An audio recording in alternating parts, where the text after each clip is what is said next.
Hey guys, today I will actually be reading a scary story, a true story.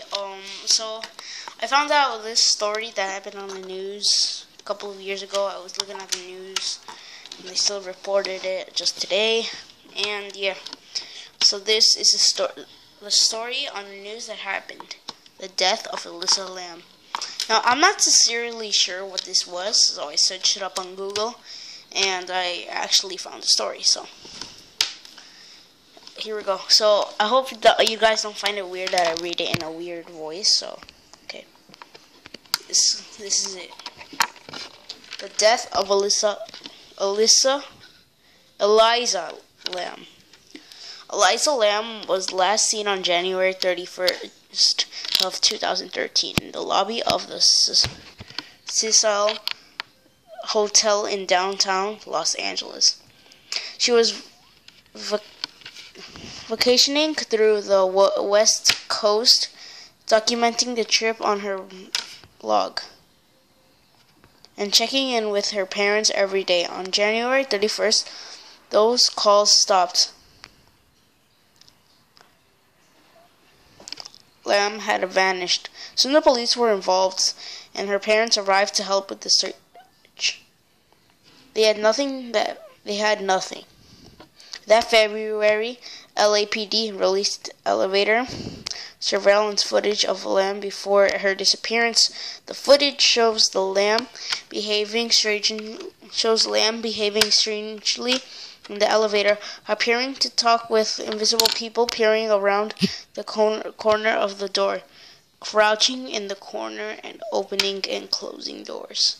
But what exactly is going on in this video raises more questions than answers. Theories range from psychotic episodes, I think it says,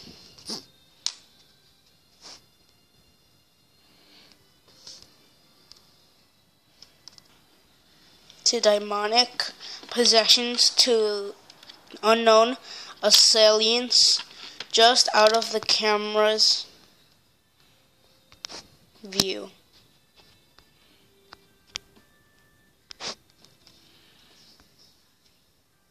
Around that time, hotel guests started reported weird things happening with the Cecil Hotel water supply,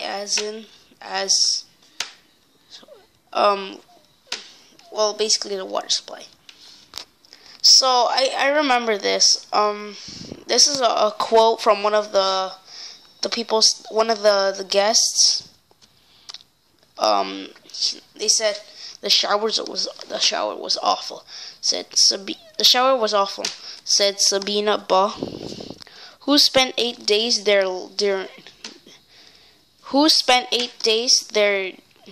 during the investigation. When you turned the tap on, the water was coming black first for 2 seconds, and then it was going back to normal. The tap water tasted horrible, Ba said. It had a very funny, sweety, disgusting taste. It's a very strange taste. I can barely describe it. But for a week, they never complained. We never thought anything of it, she said. We thought it was just the way it was here. Okay, so I actually remember about this story. I heard it long time ago, but I didn't really bring it up because it was like sometimes there's conspiracy theories that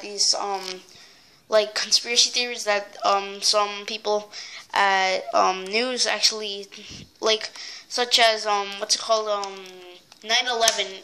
It's pretty scary things. Pretty scary thing, and I'm not saying it's fake, the 9/11.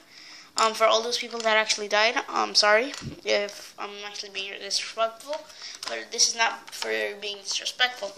I'm actually talking about 9/11, that sometimes on news or some very scary dangerous things happen, such as 9/11. Sorry if I keep repeating that.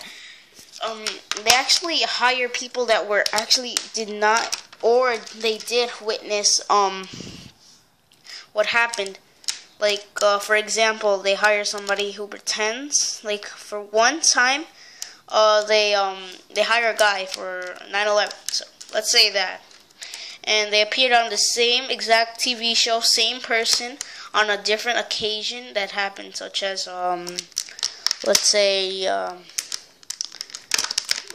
the bombing or something like that. Like for that, they could actually they could be actors who didn't really witness this stuff. They're just saying random crap to make people believe them and that crap. So yeah, but anyways, back to the subject of this story. It's actually pretty true. I heard this on many YouTube videos and everything. And I saw this on TV of my own. So I was like watching TV with my parents one day, and it said all of that crap.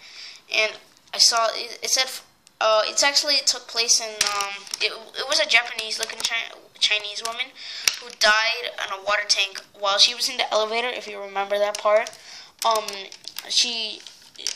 that was the last appearance on January 31st. I don't know if it's the same story, but the woman actually got murdered, which that's what I think, and I think most people actually think with that. She actually disappeared, and somebody put her body inside the water machine with the water tank, and then that's what the black stuff could have been, blood. So for the past few days, the guests were actually showering in black blood. I'm not saying that the woman had black blood or anything. It's just color that happens sometimes when your blood gets to and that crap. So anyways, that's a story. I'm gonna try and look for another one that's not too short and anything. Okay, I think I found one. Oh crap. Yeah, that's a true story. I remember that.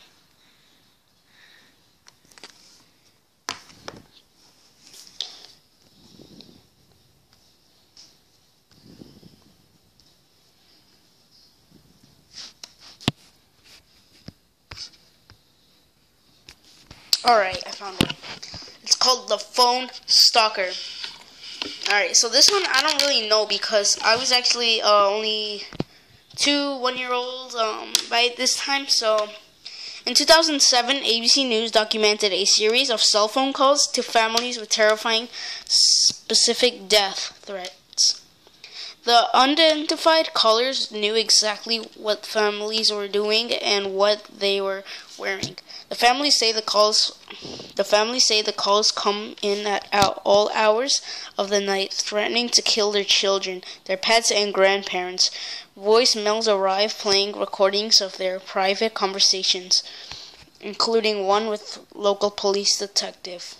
The caller knows that the families said what they're wearing and what they're doing, and after months of investigation, police seem powerless to stop them. This went on with the Kui Kennel family for months. Reported a caller with a scratchy voice threatening to slit their throats. Okay, that's pretty dark. When the Faircrest Wash police tried to find the culprit, the calls were traced back the Kui Kendall's own phones. Even when they were turned off, it got worse. Kui Kendall's, the Kui Kendall's, sorry if I pronounced that wrong, probably using a different language person. So, and 2 other Faircrest families told ABC News that they believe the callers are using their cell phones to spy on them. They say the hackers know their every move, where they are, what they're doing, and what they're wearing. The callers have recorded private conversations with families and police said, including a meeting with a local detective. So yeah, actually that spying part, if you heard that, the spying part, I actually believe in that because there are many conspiracy theories also. You know that new thing, where the Amazon thingy, where you like that commercial where it says Lexus, tell me something, what the weather is. people actually, there's a conspiracy theory that people actually, that thing, that speaker is actually something from the government. Okay, so this actually happened not too long ago. There was a scientist that worked for the alien stuff and the UFO thingy. So that's what I wanted to do, but I changed my mind. Anyways, so he actually worked for that thing, and I hope you guys know about this. It's like the guy actually knew that he was gonna get killed. I mean, that's what he suspected, and he actually got killed. The government is actually doing a lot of stuff. Like, they're part of this Amazon thingy about the Lexus crap. So let's say if you ask it a question, a personal question, since I don't have one, I don't really know if I'm correct or not. So, but this is just a conspiracy theory.